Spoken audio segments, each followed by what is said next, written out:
Number of viewers for WNBA games that Caitlin Clark is not in is like 3 to 4 million. When she's in the game, when it's her game playing, it's like 17 million. Yeah. Well, I also look at the attendance in the arena. Yes. It's 8 to 10,000 everywhere else. Caitlin Clark, 17, 18,000. The WNBA is desperately trying to survive the semifinal and finals games without Caitlin Clark, and honestly, it's turning into a disaster. Yeah. The growth of the game speaks for itself, but it's also in the numbers. Just look at the difference in All-Star votes compared to last year. A'ja Wilson led with just under 100,000 votes, and this year Caitlin Clark is leading with a little over 700,000. What a difference a year makes. Games without Caitlin Clark are pulling in far fewer viewers, and now the WNBA is getting hit hard because of it. The league is finally being forced to recognize just how massive the Caitlin Clark effect really is. Caitlin's departure, do we think that these new WNBA fans are going to stick around for the rest of the playoffs? The Liberty Aces series might be one that draws some numbers. The disparity between 1.8 million and around 400,000 is wild, especially with football season being in full swing. If the WNBA had handled things smarter and didn't let referees constantly target Caitlin Clark, they probably wouldn't be dealing with this situation right now. Fans are now tuning out because, for many of them, the games just don't feel the same without Caitlin Clark on the court. Take a look at this.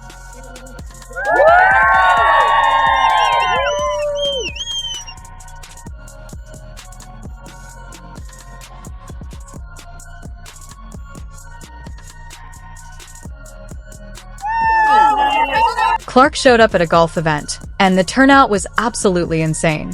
Just look at how many fans came out for her. It's honestly hard to deny that if Caitlin Clark were still in the playoffs right now, the WNBA would be reaching an even bigger level than ever before. All the women that have been calling for the equality, and now that there is the chance for them to start getting paid more because the exposure's up. Because it's her, you have people like, what's her name, Jamelia Hill or what? I can't stand her. Yeah. You got these women who are coming on here and they're saying it's because she's white. Caitlin dealt with non-stop adversity all season long, with fans, media personalities, and analysts constantly looking for ways to tear her down. But through all of it, she stayed composed in press conferences and on the court, even while playing in an incredibly tough environment. And despite all the noise, Caitlin still took over the league. She completely balled out, while critics and commentators kept scrambling for excuses to downplay what this generational talent was accomplishing. Don't know if I'm going to put Caitlin Clark on the USA team. If we put Caitlin Clark on the roster, we're going to get tens or even hundreds of millions of fans to watch our game. And we sell out every game, even our exhibition game. Those things just don't matter. Women's basketball has never been about millions of people watching or selling out arenas. Come on now, give me some good reasons. Caitlin Clark just scored 30 points, 8 rebounds, 6 assists in front of 20,000 people. And in that game, she tied the rookie record with 7 made 3-pointers. I just don't see how those stats are important. I mean, she missed USA tryouts in April. Yeah, that's because she was playing for a college national championship. She couldn't do anything about that. That's not her fault. I'm just saying she could have been at USA tryouts if she actually took the team. Before Caitlin Clark ever made her impact felt in the WNBA, she had already taken over the basketball world during her time at the University of Iowa. Her performances in the NCAA weren't just impressive. They completely changed the standard for women's college basketball. Known for her explosive scoring and logo-range three-point shooting, Clark consistently produced unbelievable moments that left commentators, coaches, and fans absolutely stunned. But now that Caitlin Clark is out, and again, like I said, she brought a whole new fan base.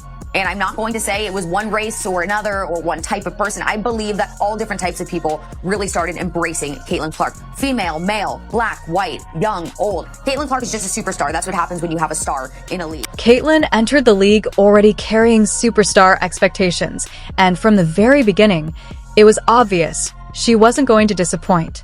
Fans who had followed her incredible journey at Iowa were eager to see whether her game would translate to the professional level, and she exceeded every expectation. Every single time she stepped onto the court, she delivered performances that proved all the hype surrounding her arrival in the WNBA was completely justified. Because this season, they were the most watched team in the league.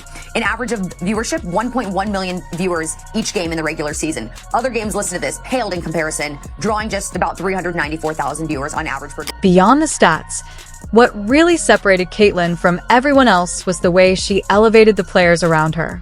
It's one thing to dominate individually, but Clark constantly made her teammates better every time she stepped on the floor.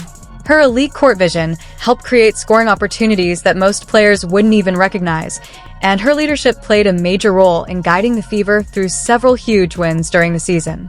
Even as a rookie, she was the player the team trusted most in clutch situations, and more often than not, she came through.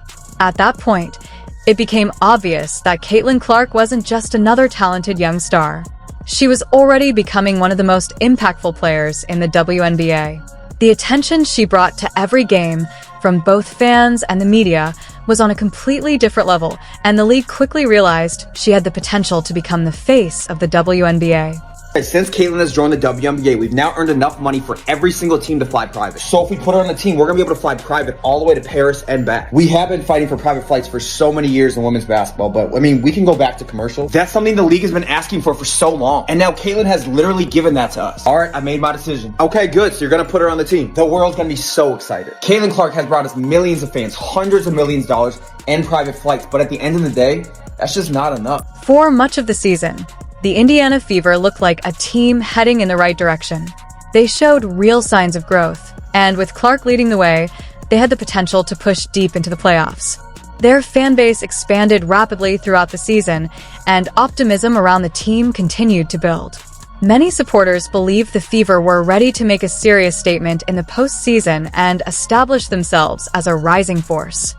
Hey, I'd just like to say congratulations to Caitlin Clark. #1 player on the planet right now. Let's go ahead and do this game today. You got your hands full. You're probably nervous because it's senior day. It's the last one here, but this crowd's gonna carry you through. So just keep focused. I know as soon as you drop that first three, it's gonna be all over. However, the best-of-3 first-round format quickly put those hopes in danger. The Indiana Fever were paired up against the Connecticut Sun, a seasoned and physically tough playoff team with far more postseason experience. Even though the Fever had enough talent to compete, the short series format left almost no margin for mistakes. One bad game could swing everything, and in the end, that structure contributed to their early exit and cut Caitlin Clark's playoff run short.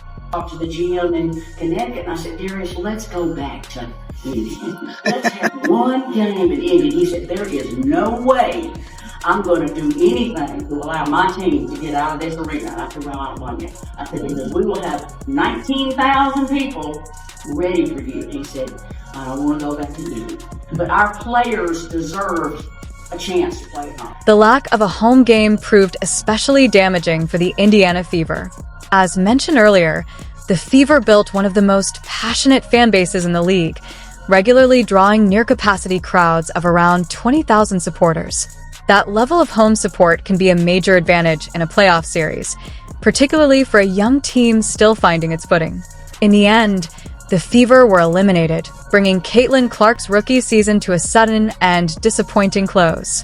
The series was widely viewed as a missed opportunity, not only for Indiana, but for the league as a whole. With one of its biggest emerging stars exiting early, many felt the rest of the playoffs lacked the same energy and attention. The best-of-3 first-round format has since faced criticism, with some arguing it left little room for storylines or star players to shine. For a league still working to expand its audience, the situation raised questions about whether it missed a key moment to fully showcase one of its most marketable young stars on the biggest stage. For the 2023 season, the WNBA had grown by 40% viewership from 2022 to 2023. But with Caitlin Clark's arrival, it's grown by 400% viewership. What that means is if the WNBA were continue to grow at the rate it grew from 22 to 23, it would take until 2028 to do what Caitlin Clark did this year. The NBA uses a best-of-5 first-round format, giving teams more time to adjust, bounce back from losses, and build momentum across a series. In contrast, the WNBA's shorter best-of-3 format doesn't allow for the same kind of extended drama. A series can end quickly, with little room for comebacks, which is exactly what happened with the Fever. In a longer series, they might have had a chance to regroup, return home, and play in front of their passionate crowd, keeping the excitement alive a bit longer. Instead, they were eliminated in just 2 games, and with that exit came a noticeable drop in playoff attention.